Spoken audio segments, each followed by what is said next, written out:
Okay. Okay, so dear guest, good evening from Berlin. I'm very happy and delighted to welcome you, also on behalf of Dr. Boaz Cohen, the head of the Holocaust Studies program, who will join us a little later today, to today's online event celebrating the release of the special issue dedicated to the work and the legacy of Sir Martin Gilbert. And it is my special honor to welcome Lady Esther Gilbert, the late Sir Martin Gilbert's wife. This special issue was inspired by a workshop held during an international conference organized by the Holocaust and War program within the Holocaust Studies program at Western Galilee. And I think it was in March 2023, a long time ago. We have now this evening 3 authors with us here. Welcome to all the authors. I would now like to introduce to you our today's moderator, Mrs. Marianne Windsperger from the Vienna Wiesenthal Institute for Holocaust Studies. Marianne Windsperger works as a research coordinator at the Vienna Wiesenthal Institute for Holocaust Studies. Here she coordinates the Austrian consortium of the European Holocaust Research Infrastructure. She's an editorial team member of the open access journal I.M.O.N and a collaborator for the fellowship program as well as for scientific publications. She studied comparative literature and Roman languages at the University of Vienna. Since 2018, she is a member of the executive board of the Theodor Kramer Society for Exile Studies in Vienna. Her research and publications focus on literary representations of the Holocaust and on the afterlife of Yiddish literature and transgenerational memorial practices. And now, please, Marianne, the floor is yours. Yeah, thank you for the introduction and welcome. Good evening to all of you, to the editors, to the contributors, to the authors of this special issue. Let me just say a few words about this special issue about I.M.O.N. So today we will hear about World War II and the Holocaust, and this is the launch of the I.M.O.N. special issue dedicated to the work and legacy of Sir Martin Gilbert. This issue was edited by Yaron Pasher, Verena and Boaz Cohen. So it's also a cooperation between the Vienna Wiesenthal Institute and Western Galilee College, which I hope there will be further cooperations. And I.M.O.N is the open access journal of the Vienna Wiesenthal Institute. It's not hard to figure out who it's named after. So I.M.O.N is named after Simon Wiesenthal, who is also the name giver and the initiator of the Vienna Wiesenthal Institute for Holocaust Studies. We turned this I.M.O.N into an acronym, so it has different, all of the letters like point to different aspects of this open access journal. So the S is for Shoah and its multidisciplinary, transnational and comparative approach. Also, we are focused on methodological approaches in Holocaust studies. I think that's also very important for this special issue, and critical approaches in interpreting archival materials in the 21st century. So now I really want to welcome our speakers today and introduce our first speaker, Lady Esther Gilbert. She will talk about the contributions she wrote for I.M.O.N that has the title, First Get Rid of All the Adjectives, Martin Gilbert and the Writing of History. Just a few words to introduce you. Lady Esther Gilbert is the wife of late Sir Martin Gilbert. She worked closely with him. She traveled to numerous Holocaust and Second World War sites, including sites in Ukraine where her parents were born and her grandparents were killed. So now she has taken on the legacy of Sir Martin Gilbert, and she ensures that his books and his research remains accessible and is interested in what he called the true story. So I want to very warmly welcome you and give the floor to you. Thank you. Thank you so much. It's an honor for me to open this launch event for the online publication of a special edition of articles on the Second World War and the Holocaust.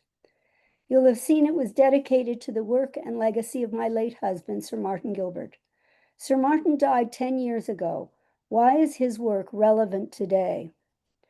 Sir Martin was really a pioneer in bringing the history of the Holocaust to regular people like me. But also, his work is the basis for continued research and writing. Many historians have told me how Martin's writing about particular events or people inspired their own pursuit for deeper research and writing in that specific area. He was the first to write about it. He made it a part of what we know about the Holocaust today. Sir Martin was among the first to use survivor and eyewitness accounts to bring the perpetrator's documents to life, to give the numbers a face and a voice and a name. He was among the first to connect history with the geography by mapping deportation routes, death march routes, the advance of armies and their actions, along with the successful and the doomed escapes of Jews fleeing for their lives. He showed us the broad swathe of Europe under Nazi German occupation and control, the killing methods and the towns and villages, ghettos and slave labor camps, forests and ravines where Jews were murdered, all against the background of a war that killed millions and redrew the map of Europe. So it is very fitting that this online edition honors Sir Martin's recognition of the Holocaust as an integral part of the Second World War. When Martin sat down to write any one of his 88 books, what was his approach, his methodology, his M.O., his mode of operating? How did he attack the work, and where did he find his material? What secrets of the past can he present to us today that will help us unravel what happened and maybe even why it happened? And why was this important to him? Let me take you back, as they say in Israel, to the beginning. As one of Randolph Churchill's research teams in writing the biography of Winston Churchill, Martin was asked to continue the biography after Randolph's death. Martin spent 20 years researching and writing the remaining 6 of the 8 volumes of the biography and editing 12 volumes of documents. He combed through an estimated 15 tons of Churchill archival material, most of which is now housed at the Churchill Archives in Cambridge. When Martin took on the biography, he was given advice from one of Churchill's friends and confidants, Bill Deacon. Deacon suggested that while Martin was going through the papers, if he found something that he might like to write about later, he should make a note of it. This was the beginning of Martin's own archive, which grew as his interests developed and expanded, and he wrote on those interests.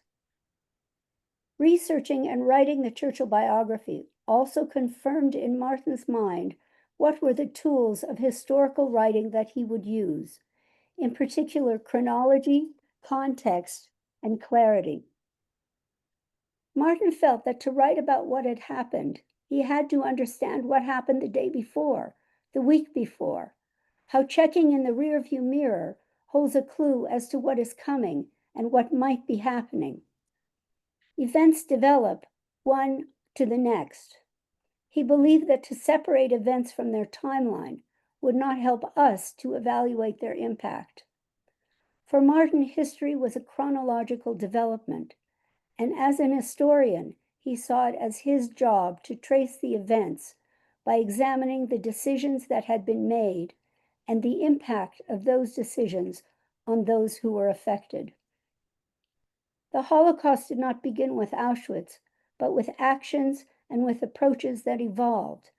The separation of German Jews from the general population and then their emigration from Germany became, with the coming of war, their separation and removal into ghettos as Germany conquered Polish towns that had Jewish populations. With the German invasion of the Soviet-occupied lands came a more streamlined mode of murder with the Einsatzgruppen, faster and more efficient than death by starvation and disease in the ghettos. One thing did lead to another. Eventually, gas chambers were the result. It is in this vein that Martin's second element comes into play, the context of what was going on at the time.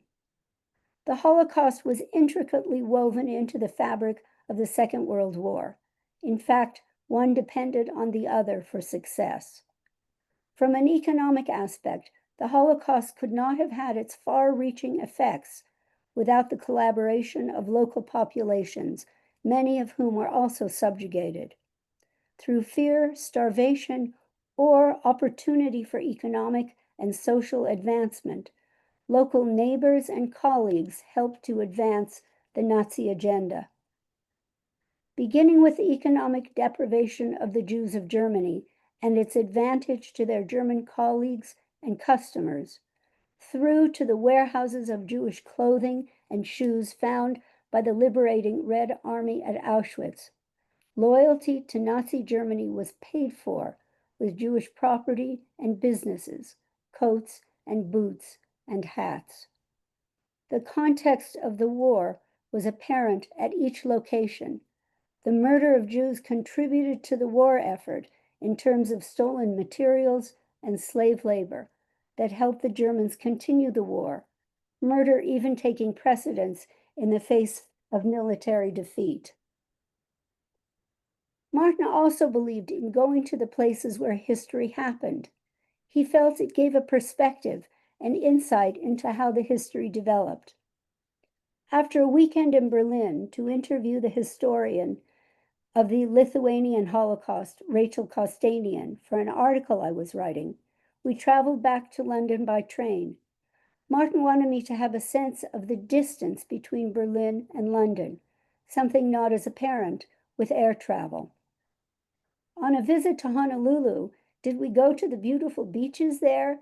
No, it was a visit to Pearl Harbor, to the museum there, and to the Punch Bowl American Military Cemetery nearby. We visited the First World War battlefield of the Somme in France for a book Martin was writing on the Somme. It was November, cold and damp, and the fog had settled in. As we followed a trail between fallow fields to reach yet another Commonwealth War Grave cemetery, we realized it was hunting season as the shots rang out around us. Looking for rabbits, not us, luckily, but in the fog it didn't take a huge amount of imagination. For Martin, history and geography were intimately entwined. One helped to envision the other. From his time working for Randolph Churchill on Churchill's biography, Martin was taught to scour the archives, public and private, to get a perspective on what Churchill did, his successes and his failures. But to get an insight into what Churchill's attitudes and feelings were, Martin looked to those who knew him, those who had recorded in their diaries and letters how and what they found the man to be.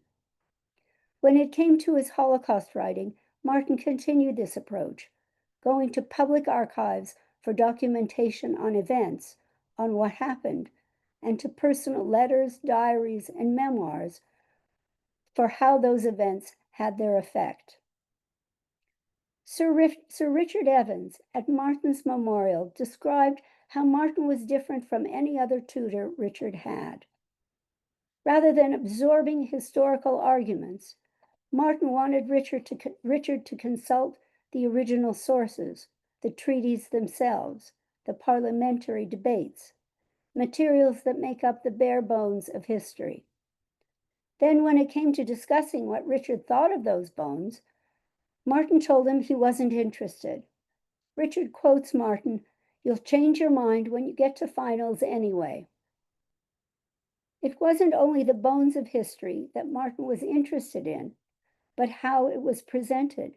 Richard explained, "He's the only tutor I had who paid any attention to how I wrote, rather than what I wrote."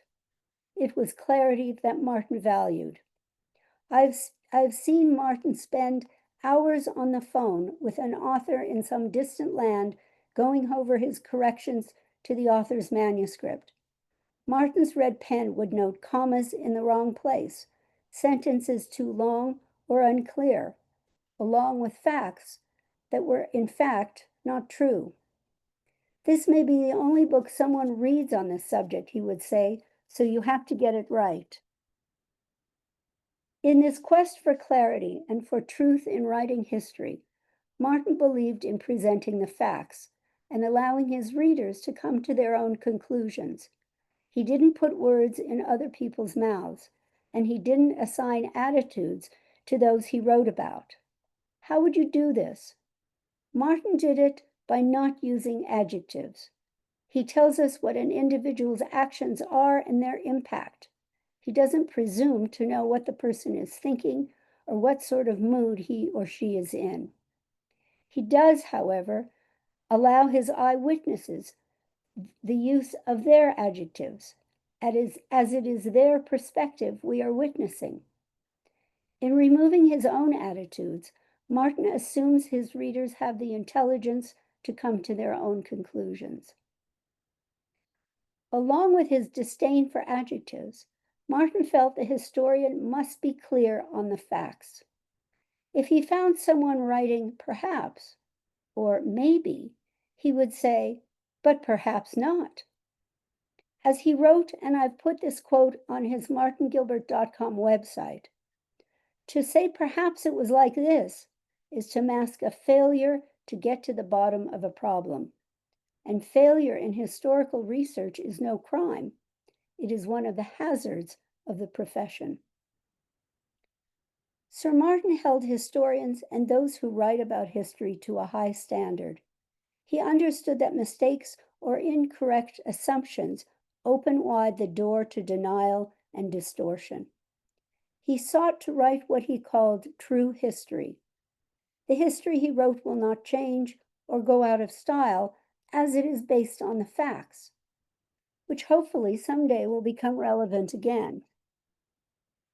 My thanks go to Dr. Boaz Cohen, Dr. Yaron Pasher, Dr. Daniela Ozatsky-Stern, and Dr. Verena Busser of the Western Galilee College for organizing the conference on which this online edition was based.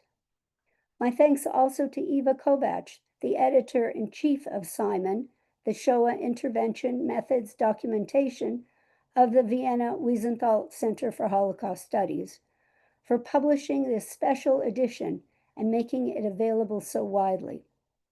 Finally, to Dr. Daniela Ozatsky-Stern, the chief editor of the Lazar Institute Publications, which will be publishing a book form of this edition. And thank you again for doing this in memory of Sir Martin Gilbert and his pioneering work on Holocaust history. It is very powerful to be doing this on a day that is both Memorial Day in the United States, honoring those who were killed to protect freedom from authoritarianism, and Yom Yerushalayim, which recalls the recapture of Jerusalem during the Six-Day War and its centrality to Israel and the Jewish people. These both represent history that Sir Martin was interested in and wrote about. A well-chosen date today. Thank you. Thank you so much for this introduction and reflection on the way of writing history that Sir Martin Gilbert practiced and wanted us to practice. I think that was really really what you were talking about. And now let me introduce the next speaker. And I want to let you know that after 3 talks, you will have the possibility to ask questions in the chat. So the next speaker is Dr. Yaacov Falkov from Tel Aviv University and Reichman University. And I will give you a short introduction of his work. Yaacov Falkov is a Israeli-Latvian historian. He received his PhD in military and intelligence history from Tel Aviv University.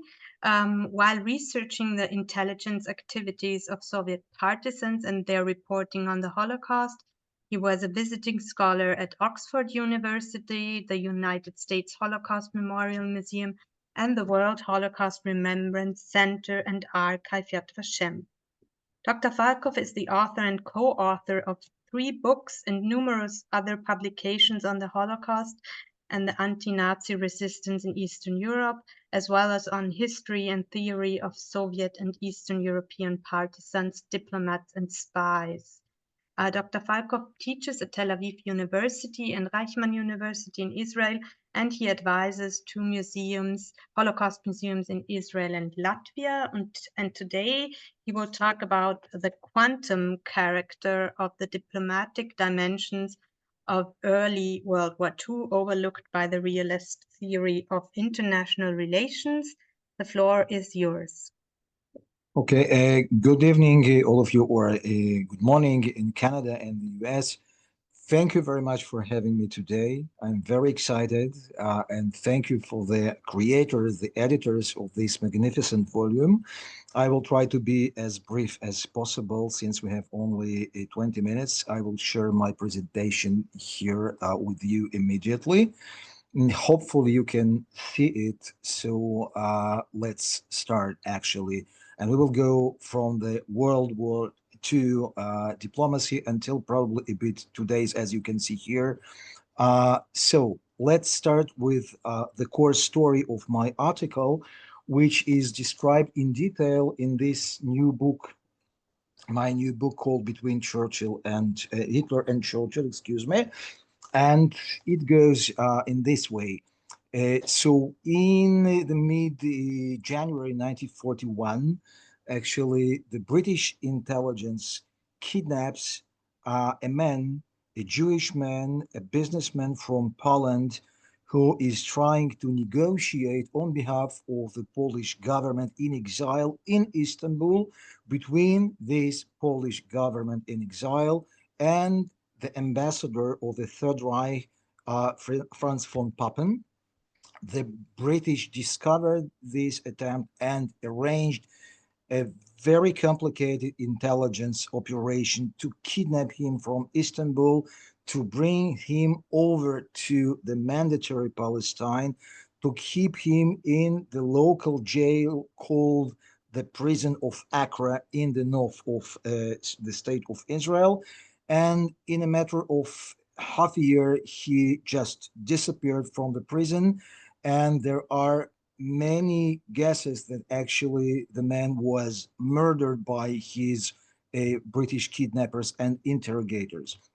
This is very briefly a story which actually serves as a basis for my book. And now the question, when I discovered this magnificent story, my question was, what the hell? What actually happened there? Okay, so how is it possible? Was it possible that allegedly 2 allies in the struggle against the Third Reich, actually here in this specific story, they are struggling each other silently through the means of intelligence. And in the end of the process, the British kidnapped the mediator between the Poles and the Nazis, and so on. So for the purposes of this article, actually, I decided to compare this story, or to put it in the mainframe of the so-called realist theory of the international relations, which was invented by Hans Morgenthau in the late 40s, and this is a very well-known theory. Probably most of you, all of you know it very well. Actually, as you can see here, and in the title of my article, I call it the quantum character of the behavior of the state actors at the beginning of the Second World War, since I found it resembles very much what I found in the story, which I already told. The behavior of the key actors resembled very much this phenomenon, very well known in the quantum mechanics, called the quantum behavior, and one of its key expressions is actually the so-called wave-particle duality, when objects, quantum objects like electrons and photons, behave as or like waves, and also simultaneously like particles, and this is depending on actually our observation, our human observation. So for me, it was quite obvious that my protagonists, the heroes of this story, the British and the Poles and the Germans and the Italians, and we will immediately see all of them, they behaved in kind a dual way, behaving simultaneously as realists and also as idealists. And I took the theory of Morgenthau, who was himself a refugee from Germany, from Nazi Germany. He came to the US in the 30s. He survived, of course, the Holocaust, but he left many of his family members behind him in Europe, in Germany, and they perished during the Holocaust. So I think many of the researchers of his legacy actually think that he extrapolated his own personal experience on his theory.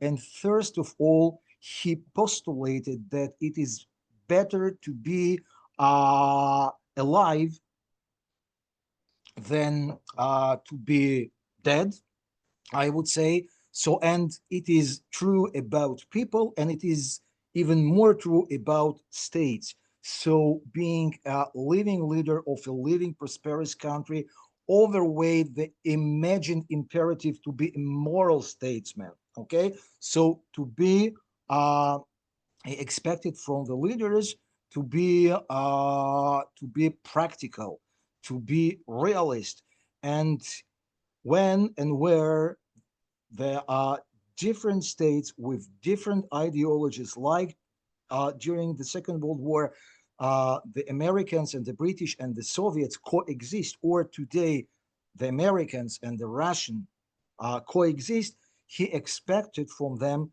to create a kind of state of balance of power and to divide, to share the world and to rule it together instead of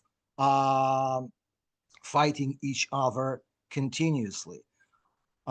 This was the basic expectation, and actually later on also people like Henry Kissinger, who was a personal friend of Morgenthau, also stated about the Second World War that actually, at least at the beginning of this war, European countries had not yet accepted the America's legacy of collective security and international arbitration.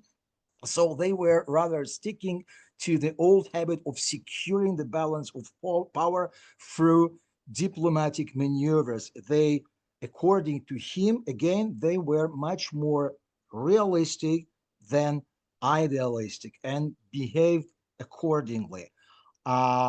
Here in this story, actually, in my article, I came to the conclusion that this point of view was generally right, but there were also some nuances in the story of the beginning of the diplomacy of the Second World War, as I saw in my story, and I was trying to express it in my book. Actually, all the relevant actors we've already mentioned, the British and the Germans and the Italians and others, and of course the Russians and the Poles, They were trying to behave simultaneously as realists, but also as idealists. And this is what I called earlier the quantum behavior. And the story, very briefly, since, as I said, we have no much time, the entire amazing story in my book goes as follows. The Poles, they are fighting first of all in Poland, and then in France, and then in Britain. And actually, from the very beginning, there is a coalition of countries, the so-called conservative nationalist countries like Italy, like Spain, like Finland. They are trying to arrange a kind of deal between the Germans and the British, firstly, but also between the Germans and the Poles.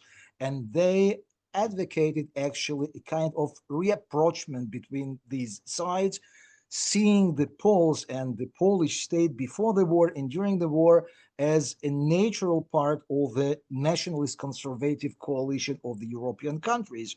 And the Germans, at some stage, they decide to follow this path, and they started to sending different envoys to the Great Britain. Actually, one of them, you can see him here, was the Swede called Birger Dalerus, who served already before the war as an envoy between the Germans and the British, and now also after the downfall of France in June 1940, actually the Germans, they are sending him to London to negotiate the possible deal between the two sides. The British also, they see this situation, very complicated situation. They see these maneuvers by the European states, and Churchill by himself, he actually launches the maneuvers between the Germans.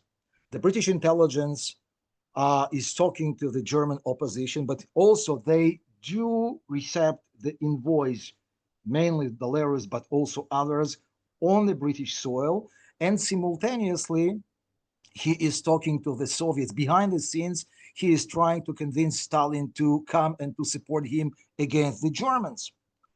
And this is the point, and we have no much time to elaborate, about all the details, but it was at this stage in the second half of 1940, when the Polish government in exile, already on the British soil, actually discovers this very peculiar situation, learns about the British maneuvers through the channels of intelligence and diplomacy, and actually they are amazed, they are frustrated, and there are many rising voices among the senior Polish figures, either in Britain or outside Britain, that actually call to make the same, to go and to try to come to terms with the Germans before the British will make this and sacrifice the Polish states. And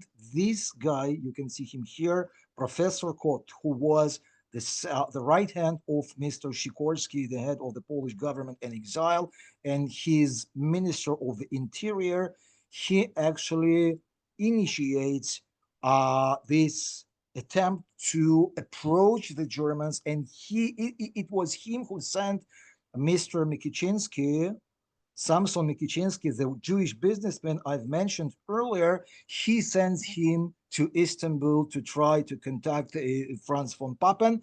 And this arrangement, this contact actually happens on the Turkish soil. And then the British intelligence, as I already said in the beginning, they discover these contacts, they kidnap the mediator, bring him to the mandatory Palestine, and most likely kill him here in the prison of Acre. And later on, just to briefly mention, the MI5 and I discovered this in the archives, in the National Archive, British National Archives, many files which discover actually the plot by the British to suppress the so-called unruly Polish government in exile. And to make them more more restricted, more subordinated to the Churchill's vision of the war's path or course. And this included actually establishing very tight control over the Polish government in exile itself, over the Polish forces in the Middle East, the so-called Anders army here in Palestine in Northern Africa. And later on, of course, the British accept the Poland's Sovietization, when actually the deal between the British and the Soviets is arranged. And in the end of the process, all of us, we know the British and US and Soviet coalition wins the war and divides the world.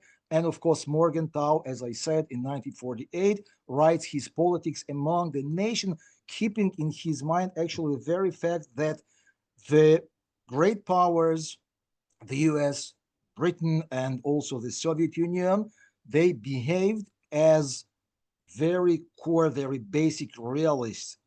Actually, just to give some details about the particular players, I've already mentioned the so-called European right, nationalistic, conservative right. On the one hand, they actually were allies with the strongest European superpower, Germany, and they were trying to facilitate a German-British realist deal that could also serve their interest. But on the other hand, behaving as a idealist, they believed in a kind of community, conservative nationalist community, and the shared common values and the need to unify against the Soviet Union and the global communism, excuse me. And also, and this is very interesting in this particular case, they supported the recognition of the Poles, of the Polish government and exile in the Polish state as a natural partner against the global communism and the Soviet Union, and the restoration, they advocated the restoration of the independent Polish state. The same I found, at least in the beginning of the war, about the Germans. And this specific story, on the one hand, they, of course, they had the strong belief in the rule of brutal force. And of course, they were ready for ad hoc geopolitical arrangements with useful or strong players like the Soviets. But on the other hand, which is very interesting in this specific context, they also believed in common conservative nationalist values and need to unite against the Soviets, global communism, and Jews. And they proved quite receptive for the calls from Rome and Helsinki and Madrid to go and to talk with the British and also with the Poles themselves in order to create this coalition, anti-Soviet and anti-communist coalition. And then we see this was the reason that we saw in the archival sources multiple attempts by various German representatives to approach Polish diplomats across Europe, across the continent. The same could be said actually about the British, which is very interesting. And this is the core matter of the entire story. On the one hand, actually, we have here a democratic Western country defending universal Western values in the beginning or at the beginning of the story on their own, and later on supported by the United States, of course. And of course, as Morgenthau and Kissinger mentioned, they gradually accepted the American idealism and British foreign policy and the vision of the post-war world. But on the other hand, this is expressed very strongly in this story, the British under Churchill seemed very ready for ad hoc geopolitical arrangements needed to protect the British interests, core interests. Churchill was ready and he pushed for a deal with Stalin, with the communists, with the Soviet communists, whom he despised very much from the beginning of his political career. And this is especially important for this specific story. He was ready when he discovers that the Poles kind of betrayed him behind his back, and they are trying now to negotiate with the Germans. He actually suppresses them very forcibly. And actually, as I said, the negotiator is arrested and brought to the jail in Palestine, and the rest is very well known. About the Poles, the same is true. Actually, they acted simultaneously as realists and idealists. And generally speaking, they choose to follow the French and the British in defending the mutual liberal and democratic values. But when they discovered in the middle of the process, while already on the British soil, that the British are maneuvering behind the scenes vis-a-vis the Germans and especially vis-a-vis the Soviets, and that the British are ready to sacrifice the Polish territory, at least partly, to the Soviets, actually they choose, at least some of them. We do not know for sure about Mr. Sikorsky himself, despite the fact that the British intelligence thought that he was also behind this story. But we know for sure that his right hand, Mr. Kot, actually launched this attempt behind the scenes to come and to try to check, at least to check the possibility to come to terms with the Germans.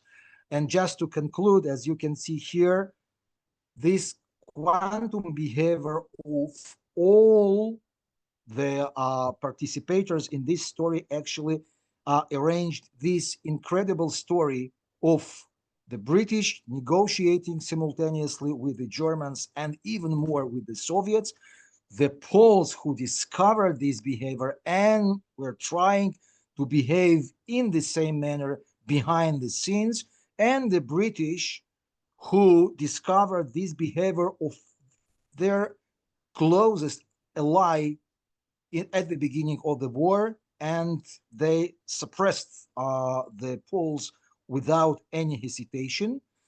And here, actually referring to what I said earlier about the legacy of Mr. Morgenthau, in general, I think he was right about the realistic character of the international relations in Europe during World War II, but at least about the beginning of this process, I have discovered in the archival sources that there were many nuances, and most or all of the actors actually behaved simultaneously as realists and idealists. And actually, I already told this for our conclusions, for our times, actually. And I think it is very important and very interesting and very useful, or at least can be useful. Small state actors can enter a strategic alliance with bigger and stronger ones, and for both realistic reasons, the desire for strong political and military patronage, and also idealistic ones, the ambition to participate in a world-changing international coalition. But eventually, like the Poles in our story, they can yield in a disappointment and trigger a purely realistic revenge. And I think the example of Mr. Orban is very good in this sense, his today's behavior vis-a-vis the West. And of course, speaking about the big powers, superpowers, actually even well-established democracies, like I think England was before and during and of course after the Second World War, or the United States today, even such well-established democracies could add to their usual idealistic modus operandi on the international stage some extremely realistic tools to be applied to both geopolitical rivals and partners, especially junior ones like the Poles at the beginning of the Second World War, or like the Ukrainians, unfortunately, today, and all of us were witnessing such a probably strange, peculiar behavior of Mr. Trump towards the Ukrainians. But in the retrospective, as I can see, comparing to the story that I was trying to tell you just now, it is not so strange. Actually, I can find a very clear similarity between the behavior of Mr. Churchill towards the Polish government in exile during World War II and the behavior of Mr. Trump, unfortunately, today vis-a-vis the Ukrainians. So this was my story, my presentation, and hopefully I was okay with the time. And again, I'm very sorry for being unable to present all the details since they are too many and they are very complicated. And this is a kind of very unusual, complicated story. But probably there will be questions later on, and I will be able to add something. Thank you very much. Yes, thank you very much. Yeah, I'm sure there will be questions. I think there is already one in the chat, but we will take the questions for later. So thank you for this insights behind the scenes of international relations in World War II and also your reflections on the politics today. So we will now come to our third presentation. Allow me, Yaacov, can you stop sharing your screen? Yeah, thank you. Sorry. So we will now come to Yaron Pasher from Western Galilee College. And he is at Western Galilee College since 2017, teaching in the Holocaust Studies program, as well as in the departments of interdisciplinary studies and logistics in the School of Management. Since 2023, he serves as a visiting lecturer at Appalachian University in Boone, North Carolina, in the Center for Judaic, Holocaust, and Peace Studies within the Department of History. Dr. Pasher specializes in the comparative history of Second World War and the Holocaust, integrating modern Jewish history, strategic thought, and wartime logistics in the 19th and 20th century. He was a fellow at Yad Vashem from 2013 to 2014 and also held a fellowship with the Claims Conference. His book, Holocaust versus Wehrmacht, How Hitler's Final Solution Undermined the German War Effort, was published by the University Press of Kansas in 2015. Currently, he's working on a book focused on Albert Ganzenmüller and the Reichsbahn and is co-editing a special volume commemorating the 80th anniversary of the German invasion of the USSR. And since 2012, Dr. Pasher has also served as chief editor of Status Magazine, the Journal for Management and Strategic Thought. So please, the floor is yours. Today you will talk about Britain between moral crisis and imperial retreat. Thank you very much, Marianne. I'll just share again. Can you see my PowerPoint? Yes. Okay. So thank you for this very kind introduction. Yaacov, always fascinating to hear your presentations, so thank you for that. I want to first and foremost thank dearly Lady Esther Gilbert for continuous support in this project. And to my dear colleagues, Dr. Boaz Cohen, hopefully will join us later on, Dr. Verena Buza and Dr. Daniela Zakistan, whom we've done all this together, editing and collaborating on this issue.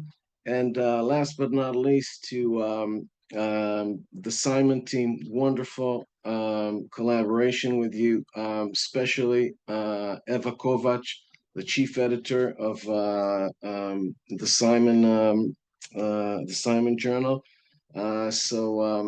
Marianne, thank you very much for moderating today. And I was thinking, how should I approach this presentation? And since I was also the editor of one of the editors of this issue, I thought I can't just speak about my paper, but I'll have to speak also about the legacy of Sir Martin Gilbert, because this is the reason why we're gathered here today.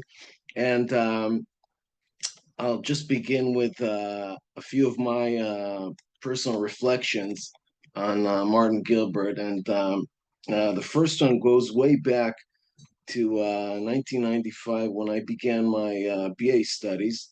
And this is kind of a funny story. And Yaacov, it concerns you as well, since we both had the same mentor, Professor Gabriel Gorodetsky. And back then in 1995, I did a seminar with Professor Gorodetsky, who knew Sir Martin Gilbert from St. Anthony's College, while Martin was in Merton. And as I was doing my first steps around the Churchill legacy, Gorodetsky told me, listen, you might as well check the 6 volumes that Martin Gilbert wrote. It's about as long as the Bible.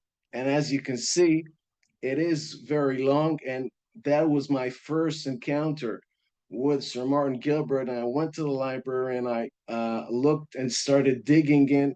And I knew that I was into a long journey.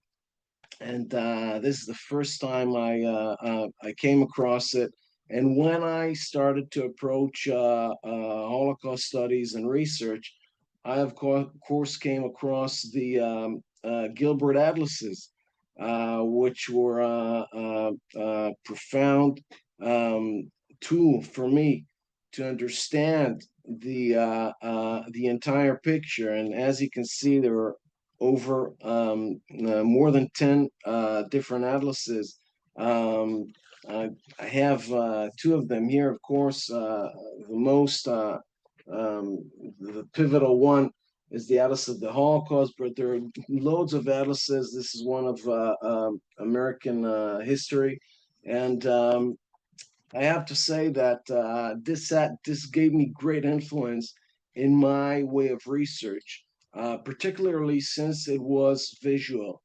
And I can say that it was almost like understanding what happened as going on a tour to Poland between camps. Once you see the actual maps, you can understand in a deeper way what actually happened. Now, I used one of the maps with courtesy of Lady Gilbert in my book, and you can see my way of research when I actually used the map of Jews assembled for deportations between April and May 1944 in Hungary. When I tried to show in my book that and you can see the masses that were assembled there, and when you read it in words, or look at it visually, it's a different thing. And what I tried to show on the map on the left, the Eisenbahnkarte, the railway map of the Wehrmacht transport lines from Paris to the different areas in the Normandy sector, is that actually the lines that were around Paris were bombed, and you can see the black polka dots that represent the bombings of the Allies around French railways. However, the area between around Normandy is relatively unbombed, and which gives us the idea that the Reichsbahn was ready or prepared to move and mobilize new divisions from the Eastern Front to the Western Front that had only 58 divisions to battle the expeditionary Allies forces that landed. However, at the same time, as you can see at the map on the right, the Germans were engaged in massive deportations to Hungary. And we're talking about the same railway lines. And I have to say that to the day when I do research, I always use the Atlas of the Holocaust because this is it's sort of a milestone in World War II research and Holocaust studies. That's for me. That's my engagement in that field. Now, of course, there's the 23 volumes, 18 of them edited by Sir Martin Gilbert of the Churchill documents. We have to understand the legacy of Sir Martin Gilbert. That it's a massive body of work.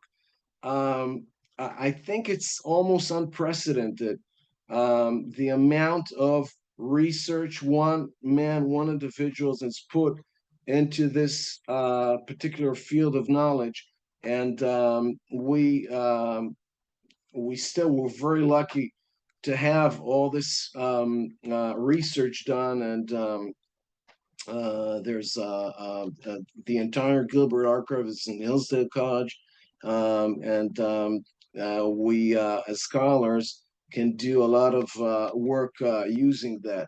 Now, of course, to me, as I said, I'll just mention my reflections. The two books that are a milestone, of course, Auschwitz and the Allies. I always have a few copies of it, but I think it's still one of the most poignant books to the day that deal with the issue of rescue around the Allies' understanding of what is happening in Europe during the war. And of course, Churchill and the Jews, that is another one that is very much intriguing, a lifelong friendship. And of course, as we know, there was a lot of ambiguity in that in those relations. Now, I thought, what am I going to say? So I'm just going to read a short paragraph, which is from the abstract of my paper that I set out and put out in the Simon issue, which is called Britain, the Holocaust and Strategic Priorities. Now, while I was writing this, I was thinking that when Winston Churchill comes to office on the 10th of May, 1945, he has an empire in his hands. He's leading an empire. And since Martin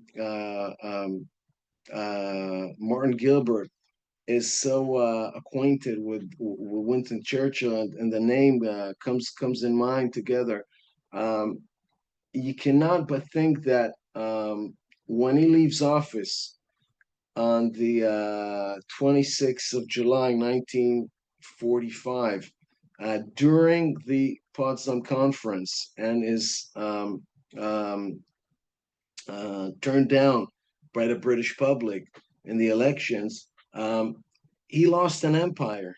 So this gave me the idea to look at the profound intervention of the British in the Holocaust and the strategic priorities that were a complex legacy, and British policy concerning European Jews during World War II was shaped by a complex interplay of imperial priorities and military strategy and humanitarian considerations. But for better or worse, the British had a profound impact on the fate of European Jews throughout the war. While certain initiatives highlighted Britain's capacity for moral action, other policies reflected the tensions between strategic imperatives and the urgent needs of Jewish refugees.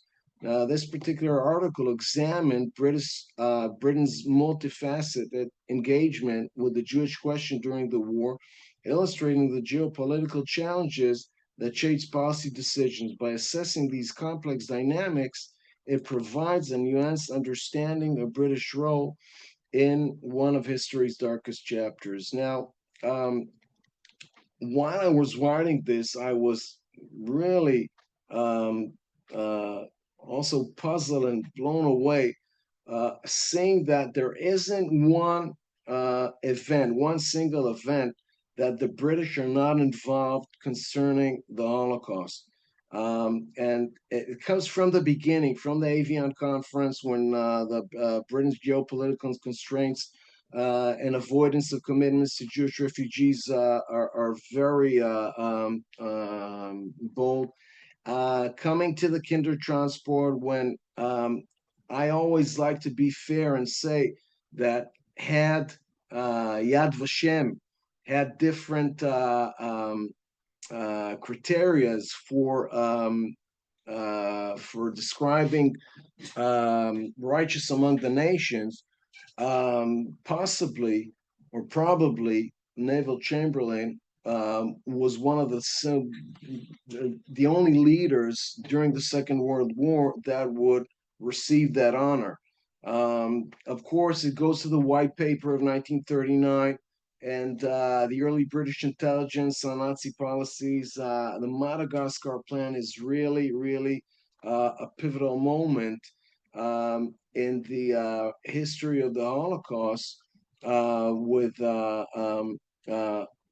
optional territorial plans. While the British sea dominance is a barrier to Nazi deportation schemes, and the British awareness of Nazi intentions through the intelligence on the plan sabotage these plans. Of course, there's a lot of diplomacy between London and Stockholm and Madrid, and of course Berlin. Back then, the British foreign minister is still Lord Halifax, and he's dismissed by Churchill later on to be replaced by Eden, but he's really into some peace gestures from Germany and possibly signing a peace agreement. Of course, there's the initial reports on British reactions, reports from the Soviet sources and ambassadors. Stafford Cripps, the British ambassador to Moscow, and a Molotov telegram and the Bund report as early warnings, and of course the Rigner telegram and Edward Schulte's information on the final solution. The British are everywhere, and it goes through the Struma disaster and the British refusal to admit refugees until near total loss of life. Only one surviving person from that ship. The Yishuv is really, really into war with a British mandate, and which brings us to the Biltmore Conference, which that is a pivotal moment because there's a shift in Zionist strategy towards the U.S. I mean, Ben-Gurion deliberately in that conference puts the whole focus on U.S. diplomacy rather than trying to negotiate with the British. And of course, there's an endorsement of a Jewish Commonwealth and mandatory Palestine. They're thinking very broadly of strategic alternations. Churchill's visit to Moscow in August 1942. He's talking to Stalin, which he can't stand. And there's these military discussions prioritized over Holocaust response. He's not saying almost nothing about the atrocities that by that time they know that are happening on European soil, particularly in Soviet territories. It goes to the 700 days of dread and the Battle of El Alamein when in mandatory Palestine, 450,000 people from the Yishuv fear an invasion by the Africa Corps of Roma. And there's a development of the Masada and Mount Carmel, all have to do with the British refusal to open the gates of the mandate and receive and rescue Jews. Now, the rescue efforts and intelligence from survivors keeps flowing in from November 1942. And Jan Karski mission, of course, is an eyewitness, a first eyewitness to the reports of the genocide, met with Allied skepticism, particularly British, I must say. I have a very ambivalent idea of Winston Churchill's actions during the war. I mean, in some place, you have to look at it from the bird's eye, and I have to say, with all my acknowledgement and the admiration to Sir Martin Gilbert, I have to say that I didn't agree with his arguments, not all of them, but this is one thing that gives you inspiration. You can't always agree with the people you admire. You have to get ideas from them and to be intrigued in new paths. I have to say something about the Allied Joint Declaration, which is, while I was writing this, I could not avoid thinking that it is so much resembled the Biden's don't after the atrocities of October 7th. First, it was the first unified island condemnation of Nazi genocide. Anthony Eden says that in Parliament they stood for a moment of silence, and that's about all they could do. And he mentions that in a 1970s documentary, which gives you an idea that many things could have been done. And of course, Winston Churchill was the leader. I mean, when you talk about leadership, that's the man. And I have a very my argument about the Casablanca Conference of the policy of unconditional surrender has a profound influence on what happens to European Jewry ever since. I mean, in January 1943, there's still 3.5 million Jews alive. Now, this undermined future negotiations for Jewish rescue. We know about the Transnistria plan that was ruled out by the British because the idea was to send Romanian Jews to mandatory Palestine. We know that Blood for Goods, the negotiations between Yoel Brand and Kastner with Dieter Wislicheny and Reichman were also ruled out by the British and the unconditional surrender statement. So we have to keep in mind that Churchill made did very good deeds, and was a great friend of the Yishuv and Zionism, but that particular decision was lethal. Now, of course, there's the Bermuda Conference that is very much a rescue the British and Americans from making a decision to do something about the atrocities in Europe. And of course, there's no Jewish participation and reaffirmation of restrictive immigration policies. Nothing's being done. And I mentioned this Transnistria ransom plan of releasing over 70,000 Romanian Jews that was blocked by the Casablanca Conference resolutions. That conference with Churchill and Roosevelt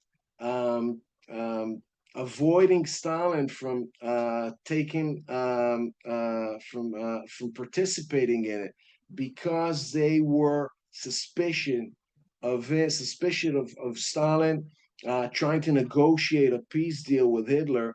after the Battle of Stalingrad, or during the Battle of Stalingrad, caused, in my argument, in my view, and of course this is my view, and we are, you can argue about that, but according to my assumption, that was a lethal decision for remaining European Jews alive.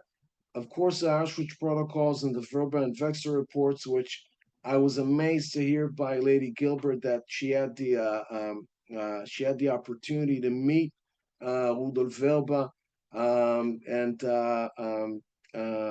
correspondence between Sir Martin and Verba. That is something that, as I mentioned, the entire Sir Martin Gilbert archive is in Hillsdale College, and we are all welcome to dig in and see what's in there for us to continue and research new elements. Assassination of Lord I.M.O.N, the British commissioner in Cairo in November 1944, that puts Churchill and the Yishuv in constraints. Churchill is furious about that. Lord I.M.O.N is a personal friend of Churchill, and he's starting to question the relations to Zionism at that time. Of course, the paratrooper mission by the Yishuv couldn't have been done without the British collaborating with the intelligence and resistance support and allied shared but divergent of war aims. These are things that create the establishment of the Jewish Brigade in 1944, which is a milestone in Zionist-British relations, and also played a key role in the post-war Bricha movement, rescuing the remnants of the Shoah in Europe. And finally, Operation Sunrise, negotiations between Karl Wolff and Alan Dulles in the summer of 1944. Karl Wolff, the number 2 of Himmler, is negotiating with the Americans on the surrender of more than 1 million Waffen-SS soldiers. And that is something that, of course, the British and Americans are trying to keep secret, and it undermines war crimes accountability due to Cold War politics. And again, it has to do with the Casablanca resolution of non-negotiations, but there were negotiations, and they kept it silent because they had to deal with Stalin and the Cold War. So, and in concluding my analysis, Britain's policy as a mix of moral gestures and strategic neglection, and I was dealing with how imperial interests often overrode humanitarian imperatives, and the emphasis was on the consequence of the 1939 White Paper, Casablanca's unconditional surrender, and inaction during rescue opportunities. Now, to conclude, I have to say a few things about Sir Martin Gilbert's legacy, which inspired me through my whole academic life and journey, and still does actually, and of course inspired me to begin this journey with Simon and the special issue that I would put out together. This particular volume underscores Sir Martin Gilbert's legacy and his pioneering approach to integrating Jewish history into broader historical narratives. And through this collection, the issue seeks to deepen understanding and inspire further exploration of the intertwined histories of war and genocide. Now, the special issue underscores the importance of bridging military history and Holocaust studies to achieve a fuller understanding of both fields. And by examining the intersection of ideology, strategy, and human experience, the articles collectively challenge traditional boundaries between these disciplines. Now, Sir Martin Gilbert's work serves, and again, massive body of work. It's amazing how much one individual has written. it serves as a guiding light for this endeavor, much like the work of his contemporaries such as Gerhard Weinberg.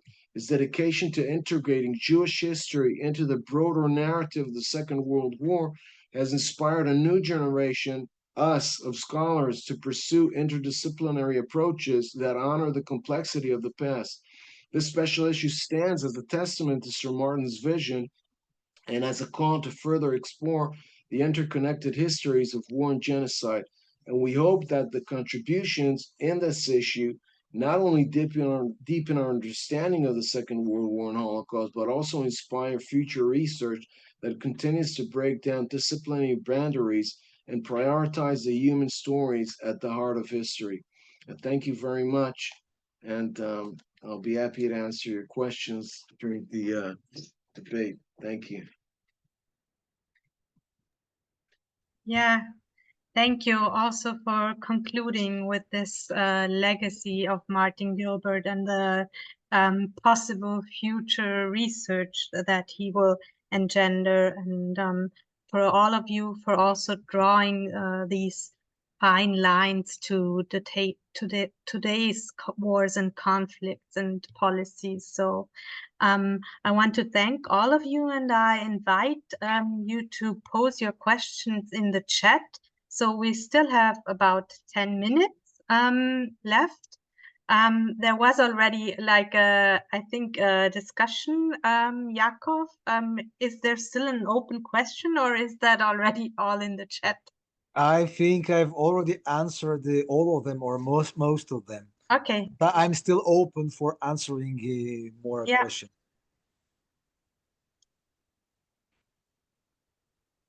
Any other questions? I would like to comment if I can. Yes.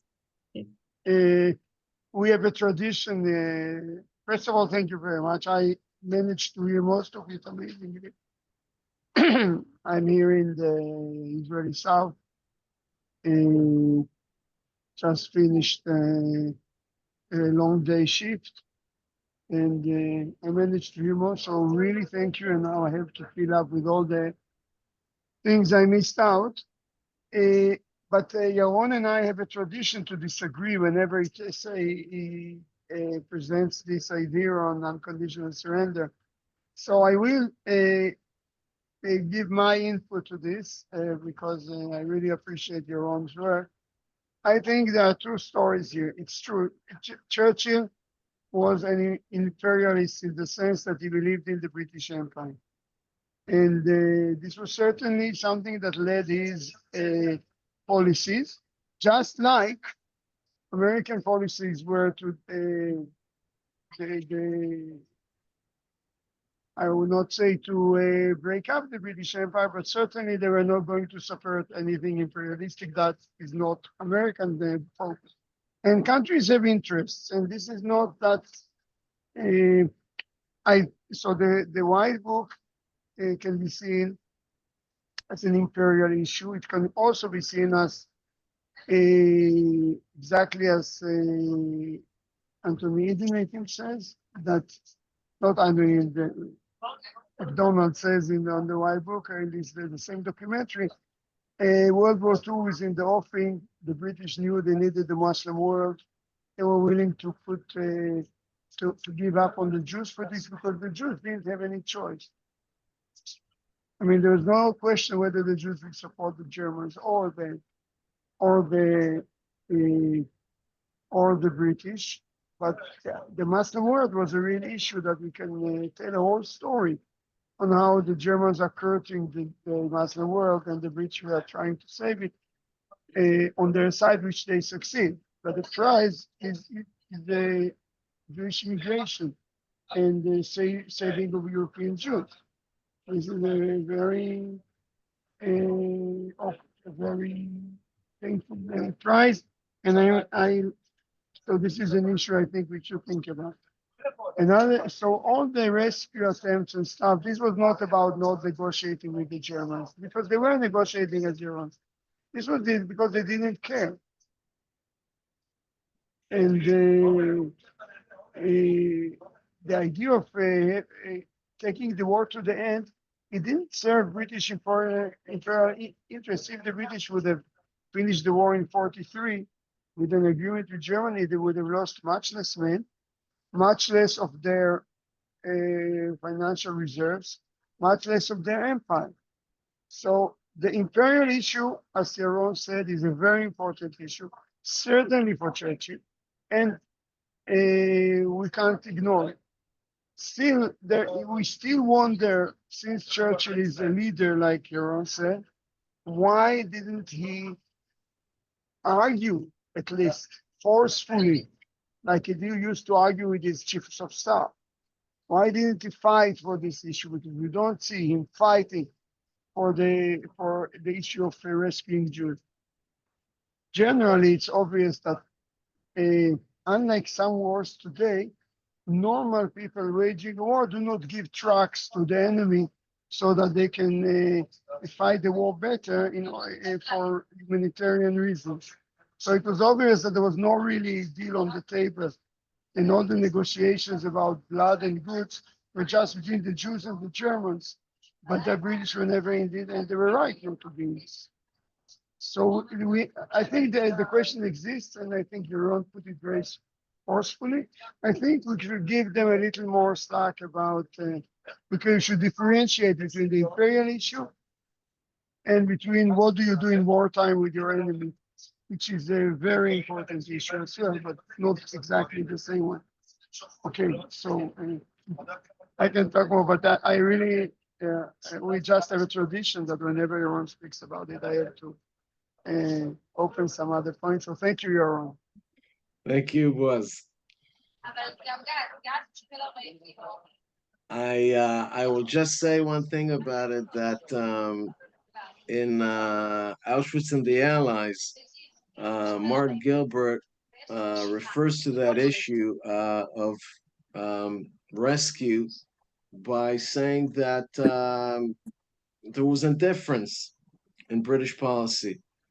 It wasn't an issue of they didn't want to rescue, but knowing the amount of casualties that each side of the Allies has taken. For instance, I don't know how many people are aware of this, but in Monte Cassino, in the Battle of Monte Cassino in summer 1943, the Allies lose 55,000 troops just to save the Gustav Line between northern Italy and southern Italy. There is total war everywhere. There is an empire that holds the biggest colony with the biggest amount of Muslims in the world, which is India. So we have to understand the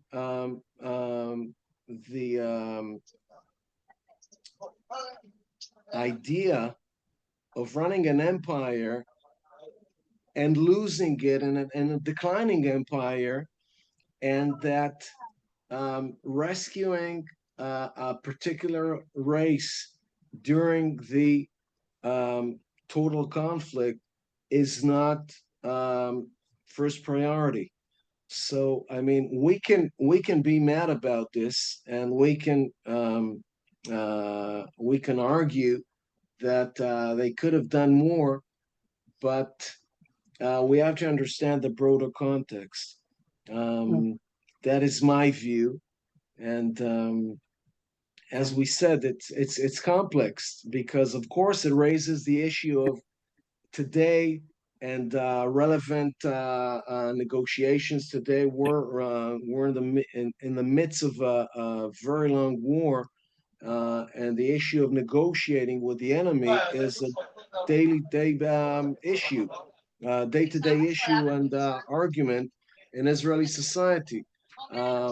But again, we have to differ things. We cannot look at things as they are today in the prism of 1943, 1944. It's totally different. So And I always like to argue with you, boss, because it's a good sport we have. So it's something that always gives me food for thought. I never I think when we such as events like this, when we change ideas and open it to discourse, and we're not locked on one idea, it's always intriguing to refresh and look at a different angle. So thank you. Thank you for that. And I salute you, boss, as always. Boss is doing the third round of reserves and this ongoing war. So, Okay, Yaron, may I add something to support your position? please. Yeah, just very briefly. And Professor Cohen, good evening, and indeed, thank you very much for your service. You are talking about the Jews, and I would like to add something about the Poles, since I was talking about the Poles here today. And from the Polish perspective, Churchill sacrificed the Polish cause very clearly, while knowing exactly, understanding exactly what he is doing to the Polish people and to the Polish state. And as far as he had the clear vision of the purposes of the war from the British point of view, he was ready to do this. So in order to be able to secure the interests, the strategic interests of the British Empire and of the UK as he saw them, he was ready to betray the Poles to the Soviets. And he, in the end of the process, was ready for the Sovietization of the Poland. So not only the Poles actually lose about 3 million of Polish people during the war, they also lose tens of thousands during the Soviet occupation, during the Sovietization of the Polish state. And again, it was done to the great extent by the British, by Mr. Churchill himself. And again, he was ready to do this. So in my eyes, it resembles very much his attitude to the Jewish problem. Okay, he was thinking first and foremost about the empire, about the British state and its interests, and much less about different other peoples. I totally agree. And one thing comes to mind, that in the Yalta Conference in January 1945, all he's thinking about is where the Curzon line is going to run. And he doesn't give he doesn't give a damn about the Poles. He's just interested where Stalin is going to put his influence. And I agree with what you said. He's got the empire on his head, and he's losing it, and he knows that, and he pays a price for it in July 1945 when he's kicked out of office. So we have to understand the broader picture of this fascinating figure, which we can admire and we can also criticize, but that's a reality. But by the way, the Australians and the New Zealandians until today have the same criticism about him. And they claim until today that he sacrificed about 200,000 of their soldiers in Singapore in 1942. Okay, since he had by this time... I suggest there was one question that was wanted to ask, and let's give chance to Shoshana Bari. And I know I am full of things I want to say now. Yeah. So we need to do Yes, a so- Churchill discussion, but let's give chance to, I saw that Shoshana Bari wanted Yes, to Shoshana comment. Bari, you have a question? Yes. Maybe the Australians also criticize Churchill for Gallipoli, but that's another question. I wanted to comment on what you said, Mrs. Gilbert, about the importance that he gave to the the combination of history and geography, because all his atlases about the Jewish Arab סכסוך, ברכה לי המילה. Conflict. About the conflict that were published by the security ministerium were the only atlases that were in the libraries, and they were good, and they really gave the picture of the conflict. Lately, there are another atlases that really twist the story of the conflict, and every time I mention, please pay attention to Martin Gilbert atlases. They are more accurate. They came out a lot of years before, but what you are doing now is having a political version of the atlases and not really the historian atlases. So I really thank you very much for pointing and emphasizing this question of the connection between history and geography. Mm-hmm. Yes, Esther, please. I want to thank all of you. You've given us a lot to think about. I also want to thank the organizers who are going to be producing a hard copy of the Simon publication. In it, we have added articles by Martin, which actually deal with some of these issues.